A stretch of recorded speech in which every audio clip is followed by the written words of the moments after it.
Hello.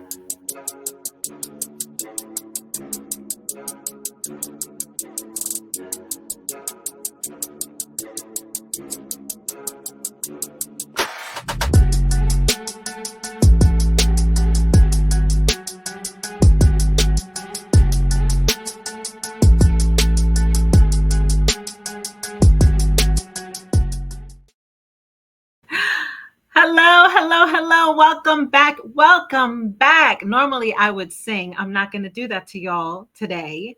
Welcome back to the Day One podcast. If you don't know who I am, I'm Giselle Quintanilla, and I'm the CEO of Ready Writer Services, LLC.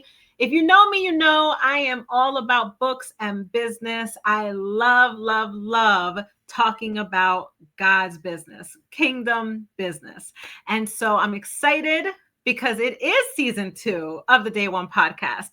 If you are coming across this for the first time, then you need to catch up on season 1. Season 1 was amazing. It started in January, and it was just such a blessing. It was a blessing to be able to hear from all the incredible women who are just doing it, showing up every day like it's day one, out of just a heart to serve God. So I'm excited. I hope that you have been encouraged, whatever you're doing, right? We are now in the second half of the year, y'all. Second half of 2025. So whatever happened in this first half of the year, right? Then we are going to now reset. Whether if it wasn't great, we're going to reset.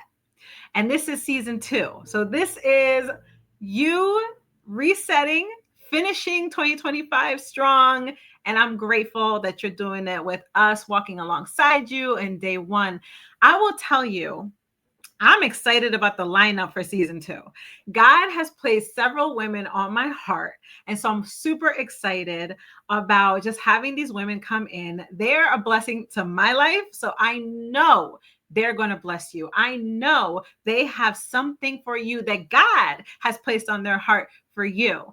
So listen, y'all, just get ready, okay? Get ready. Get your notepad, your pens, whatever you need, because I promise you, you're going to get exactly what God has for you today.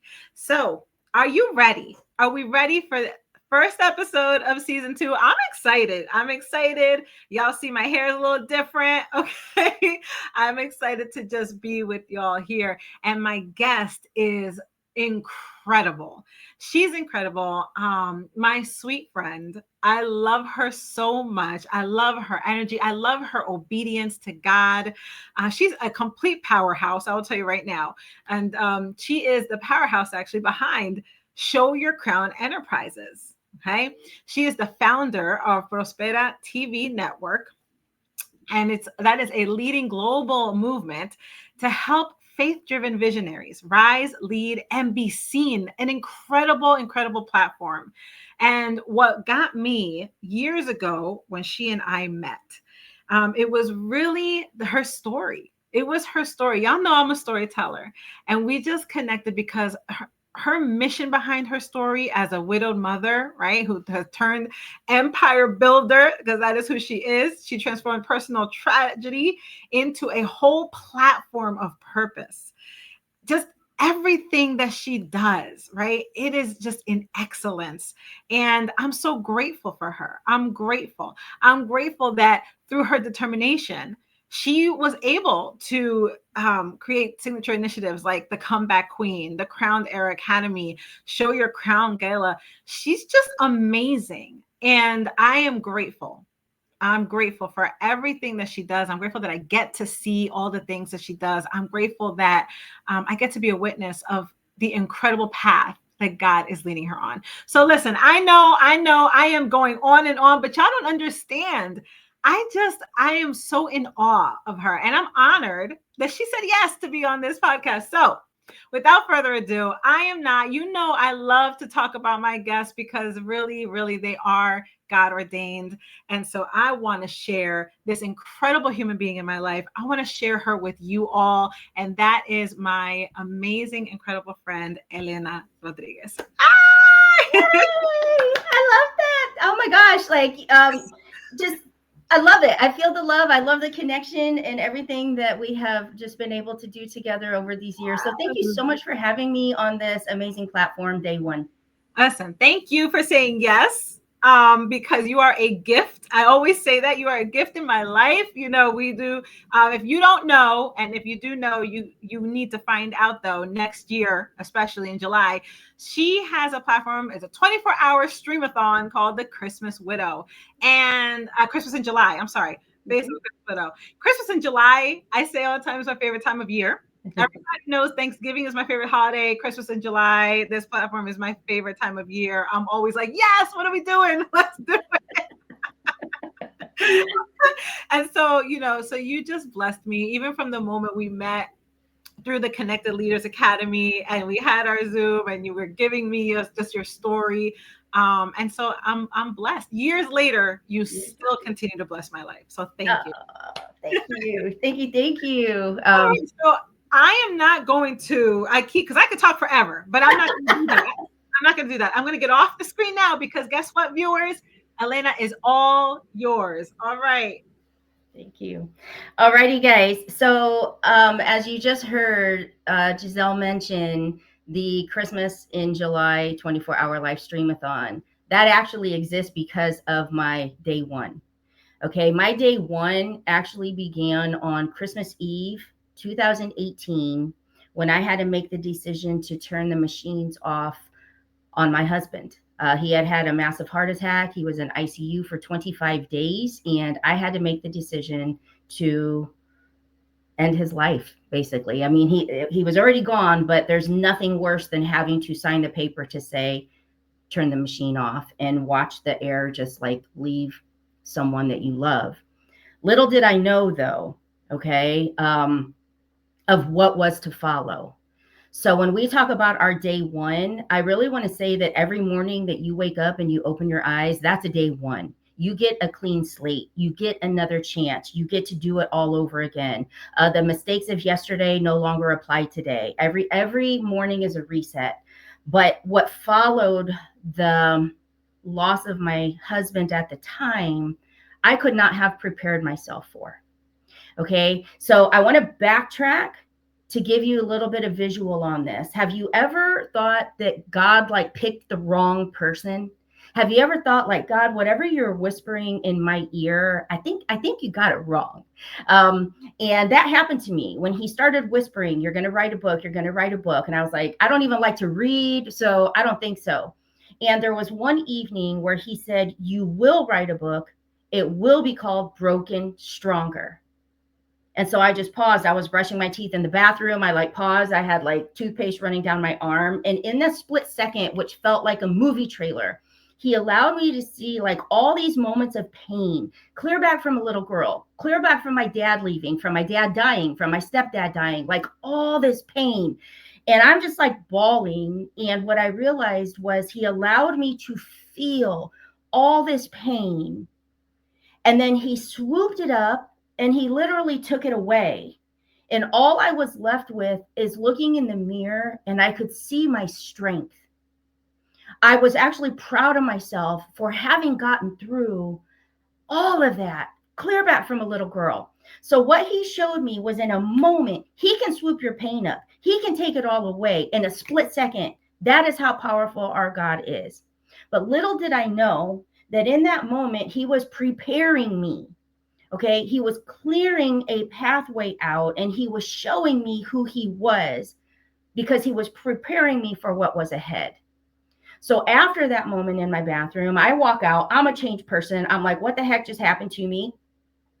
Then my husband has his heart attack. And 25 days, I had this peace, I had this calmness, I had this knowing. And after I walk into the house on Christmas Eve morning with like no Christmas in sight, I've got two sons, we got no food in the refrigerator. We had been at the hospital for 25 days. Like there was just no Christmas in sight.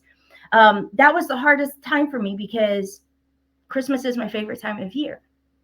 But little did I know that when people started asking me, like, oh my gosh, Elena, what are you going to do now? What are you going to do now? Because I had left my corporate job to start my business full time, and he was going to support us because he was an entrepreneur for at least that first year to get going.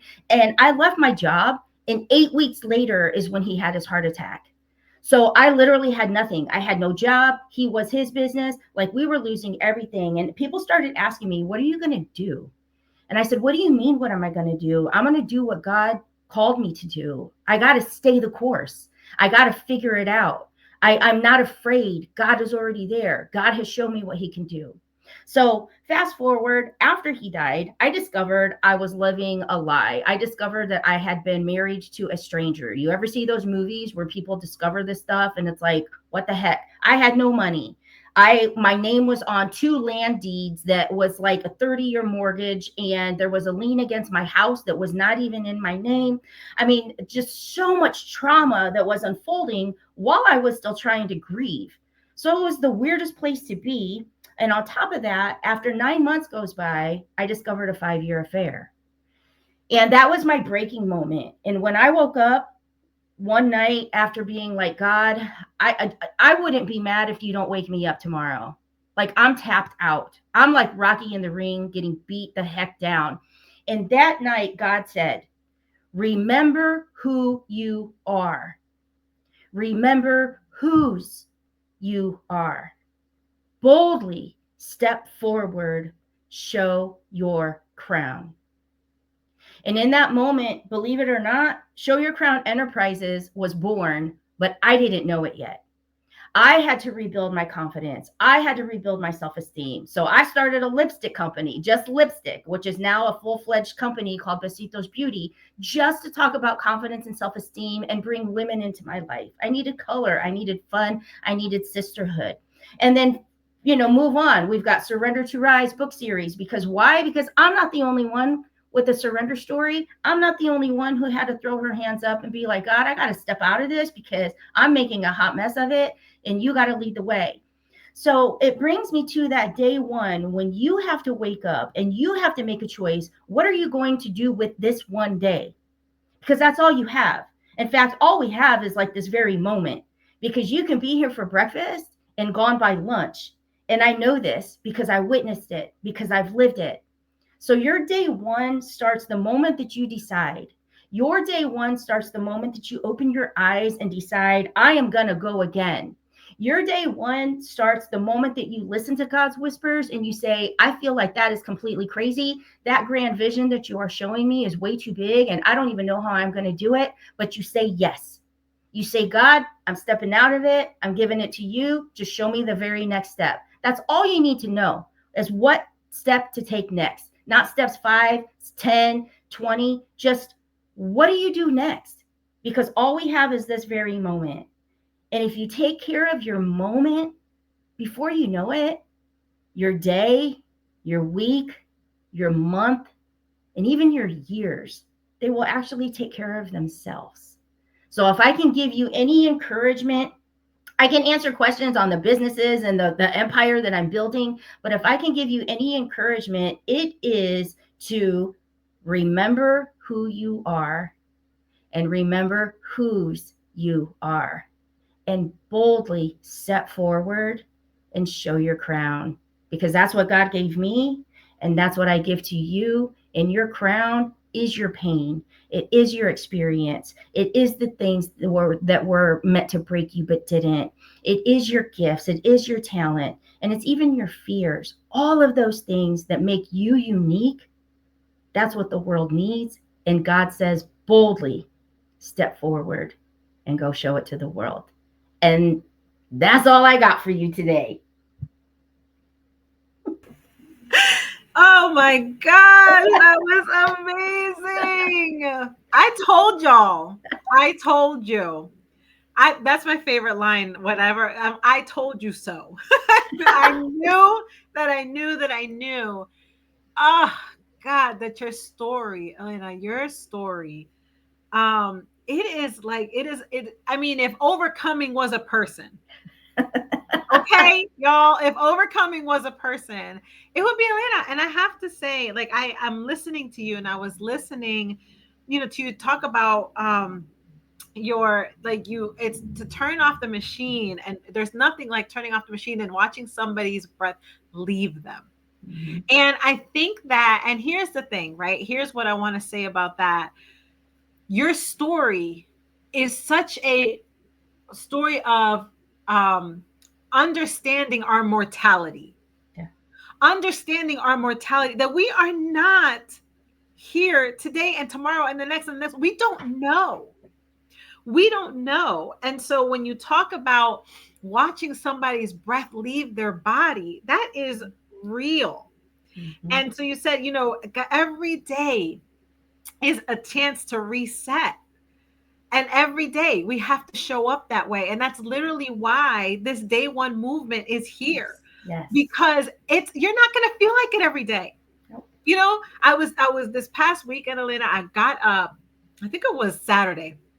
I had to get up early for, I can't even remember for what. And I remember just going, this past Saturday, I was like, I just want to be home in bed all day. Like, and there's Mhm. nothing wrong with that. Let me say that. Right? If you have Hmm. a day where you can stay in bed, do that. You want to pay Do attention it. to your body. The Sabbath is very real. I keep a Sabbath, very real. But at the same time, it's like, but we get to live this life. Mhm. We get to open our eyes. We get to breathe. We get to walk. We get these Yes. things that other people don't get or didn't get. And I always think about, at each day that I wake up, there's somebody who didn't, Yes. Hmm. right? Yes. And the thing is, he was only 49. Mm. So that's very young, right? I was 44 when I became took on the title of widow. So to me, turning 50, especially as women, everybody's like, "Oh my gosh, I'm getting old. Oh my gosh." And I'm like, "Bring it. Like Yes. bring the big 50, bring the big 60, Yeah. bring the wrinkles, bring the like because not everybody gets that."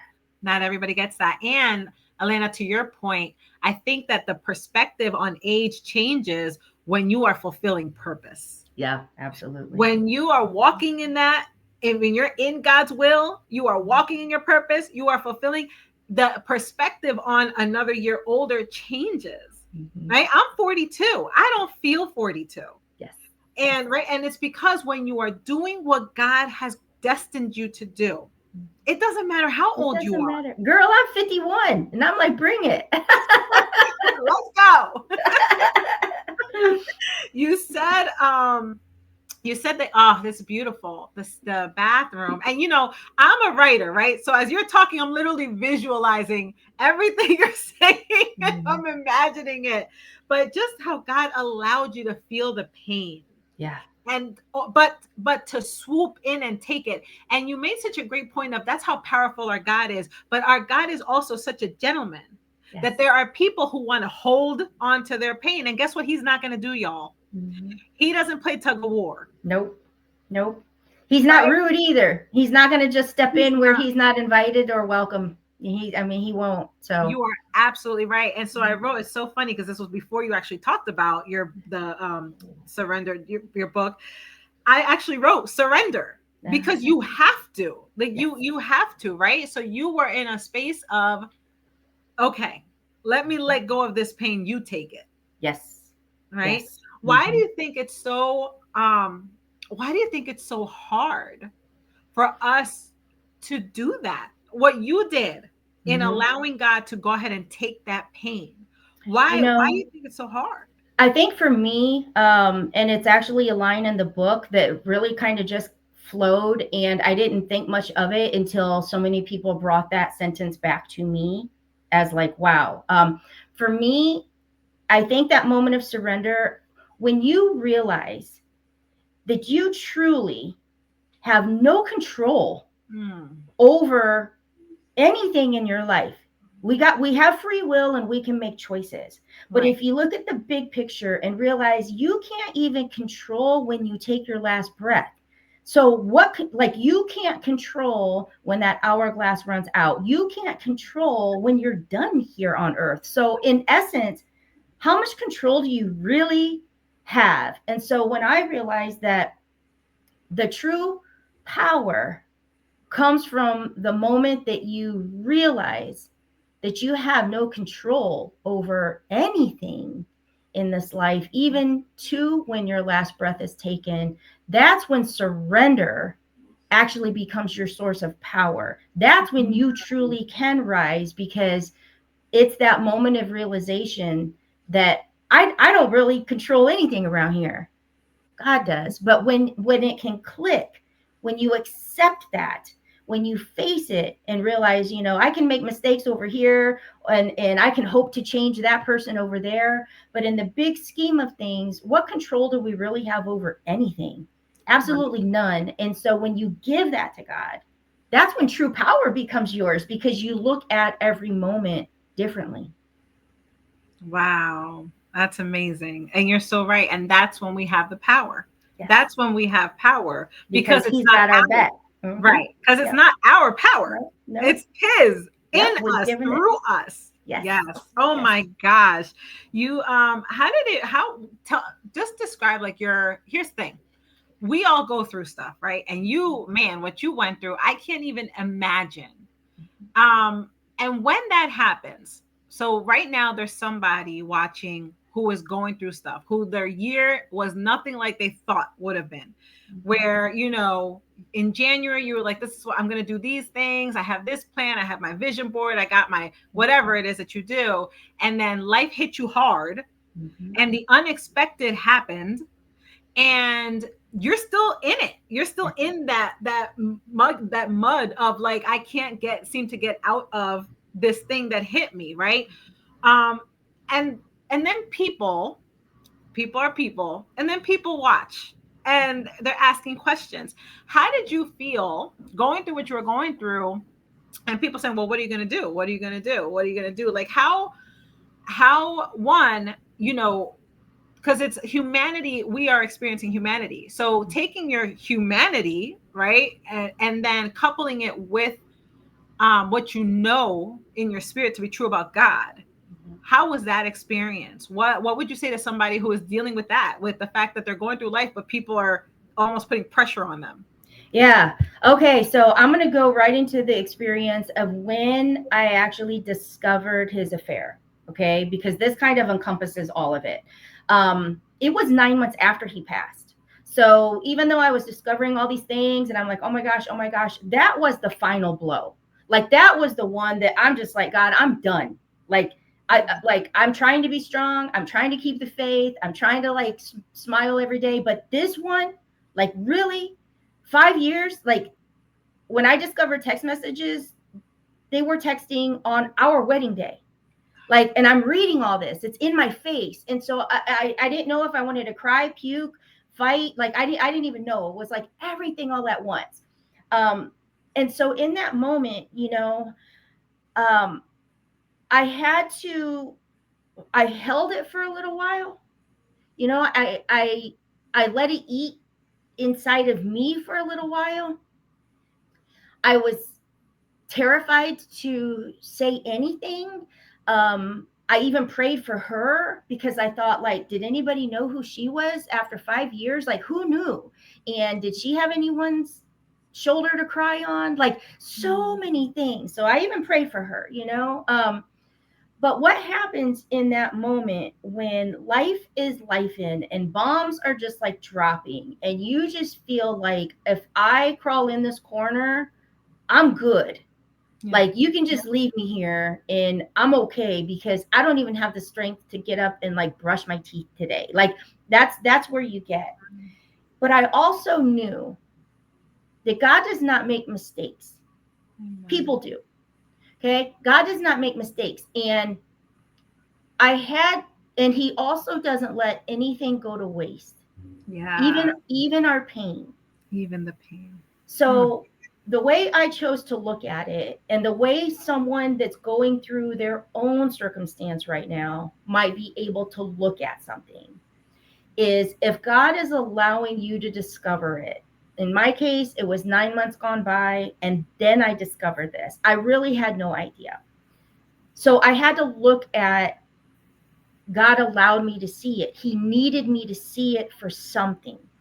So if somebody's going through something that's very challenging, if you're in it, you can't see it right now. But if you do have that faith and you do trust how big our God is, then trust that there's something there. You Yes. just don't know it yet. Okay. Yes. So then when I realized, like, okay, he showed this to me, it's not my secret to carry. I don't have shame wrapped around this. And so I knew with the work that I did, I had to say this out loud. I had to free myself from these chains and this burden and this deceit and this darkness, this ugliness that it carried. I had to break myself free from that. And Mhm. God had my back. So I knew, say it out loud. You have no shame here. This is not your fault. You did nothing wrong. You did not cause this. And you don't even need to make a big deal about it. I never mentioned her name because I knew he was gone. So there was nothing left to be said. And Mhm. I didn't want to make a thing of it. I had to heal. I had to give it to God. So I had to recognize that I need to get this out. So if somebody's holding on to something that is keeping them feeling hidden, sometimes the best gift you can give yourself is to just say it out loud and let it go. Mhm. But me being me, I went live. I had to go live, and I went live from a hotel room. I was at a business conference, and I was just like, I was shaking, I was sweating. I just knew now is the time. I was Mhm. feeling like a fraud. I couldn't hold this lie in, and it wasn't even my lie. It wasn't. And so I clicked live, and let's talk about just getting it out there. And I said it out loud. And you know what? I also realized that God allowed me to discover it because I knew that women were stuck in that space. And Mhm. women need to know, and or even men, like whoever has gone through a betrayal like that, they need to know that it's not them, Right. that there is joy. So anyway, my whole point is that sometimes God will put things in your life that hurt tremendously. Mhm. If you hold on to the knowing that there is pain that transfers to power through prayer, then you know it will actually serve you well someday. Just Yeah. maybe not today. Maybe not today. Ooh, that's good. Give it time. It will happen. Right. Right. But that is so good. There's pain that transforms into power through prayer. So good. That is so good. I hope somebody caught that. And then lastly, I have to say, so what I was hearing as I'm listening to you talk about your journey and how you overcame and you pressed through, even after betrayal and pain and emotional hurt, all the things. And it was, and you're met, the rubber hit the wall, however, whatever that rubber hit the, whatever it is. Yep. Anyway, um, but what I heard was there was a day of reckoning, and we all go to this day. We all get this day of reckoning. It's of, you got it. What are you going to do? And at some point, you have to confront whatever that is. You cannot run from it. And so, so I'm really grateful that you pressed through. And I'm gonna say, you said something, and I want to bring it up on here because I don't want anybody to miss this. This episode for me, it is a realization, a confrontation with our mortality. And you said you have to say yes. You have to do what God is telling you to do, because you said you can be here for breakfast and gone by lunch. And when you said that, Elena, I literally got chills, because we always say nobody's promised tomorrow. Nobody's promised tomorrow. Nobody's promised the entire day. Exactly. The heck? Elena said, you're not even promised lunch. Okay. Yes. And honestly, that is that morning. He was an entrepreneur, so I'm at home, and again, I had left my job, so I'm at home. I'm starting to decorate for the holidays. He left for his job site in the morning, and a couple hours later, he messaged and said, "Hey, I'm gonna be home for lunch. Do you want me to bring you like a breakfast sandwich or something?" Because he knew I always ate a little bit later. He's like, "You want me to bring you a breakfast sandwich or something?" And I was like, "No, I'm good. I'm good." But he got home around lunchtime, and I'm decorating, and he said, like, "I'm gonna go take a nap." And I got down from the ladder. I was putting ornaments on the chandelier type of thing. And I got down from the ladder and I went over and I kissed him on the cheek. And he was going back to lay down. And something just told me, like, just go back there and give him another kiss or something. And so when I got back there, he was already laying down.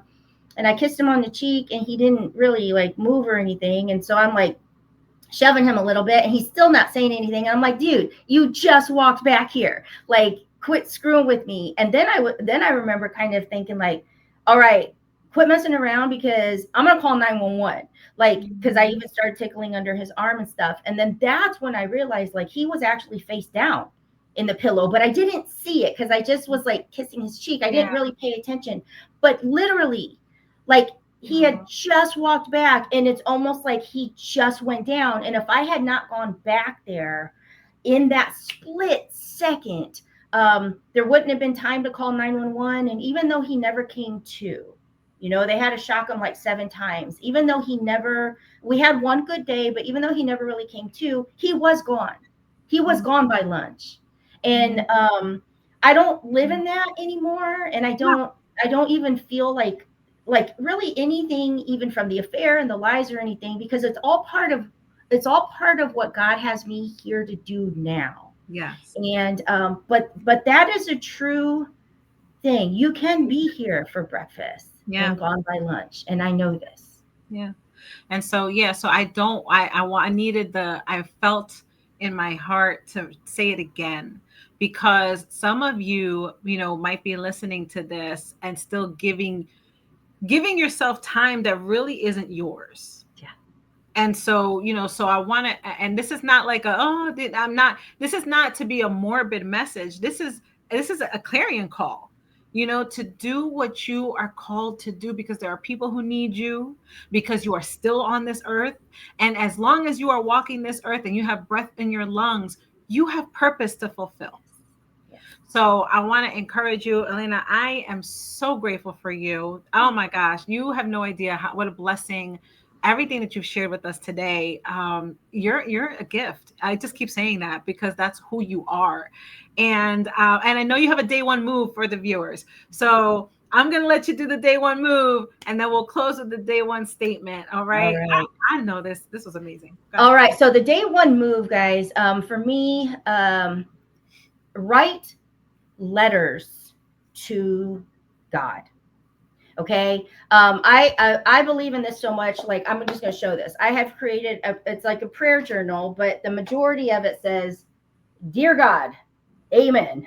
I mean, there's a lot of stuff in there, but you need blank pages. But I remember there were days that I was like, "Dear God, WTF?" Like, you don't have to be nice all the time. You can be like, "What the heck?" And but to me, that's a power move. Okay.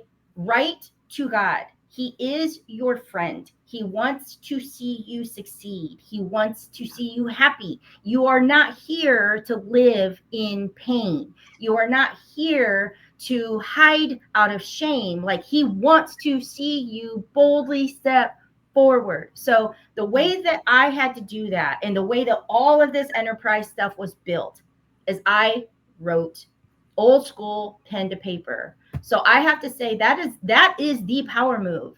Get a notebook and say, "Dear God," and just let it go. Share the good, share the bad, share the joys, share the fear, share the anger, like, share the forgiveness. Just write. That to me is your day one power move, and do that every day, every single day, and you will begin to transform. Amen. So do that. I'm going to start doing that because that's amazing. Do that. I want to challenge all of you to do it through the rest of the year, and then go on after that. And so can you tell the viewers real quick, how can they get in touch with you? And then how they can get that, the journal? Yeah, that's easy. Just showyourcrown.com.